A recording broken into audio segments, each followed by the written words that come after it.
విజయవాడలో యోగా గురువు రామ్దేవ్ బాబాను కలిసిన ఎంపీ కేశినేని శివనాథ్.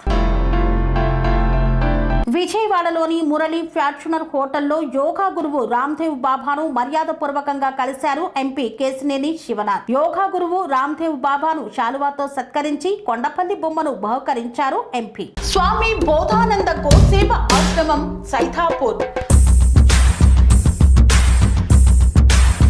జ్యోతిష్యం, వాస్తు శాస్త్రం మన పూర్వీకులు మనకిచ్చిన వరం. దుర్గాదేవి, కాలభైరవ ఉపాసనతో వాక్సిద్ధి పొందిన శ్రీ శ్రీ బోధానందగిరి స్వామివారు మీకు ఎలాంటి సమస్యలున్నా, వాటిలో ముఖ్యంగా ధన నష్టం, ఆరోగ్య నష్టం, భార్యాభర్తల మధ్య గొడవలు, ప్రేమించుకున్న వారు దూరం అవడం, ఎన్ని సంబంధాలు వచ్చినా పెళ్లి ముడి పడకపోవడం, రోడ్డు ప్రమాదాలు, అప్పుల బాధలు, వ్యవసాయంలో నష్టాలు, పెద్దల మాట పిల్లలు వినకపోవడం, ఆరోగ్య శాంతి, గృహశాంతి, మనశ్శాంతి లేకపోవడం, ఇలాంటి సమస్యలు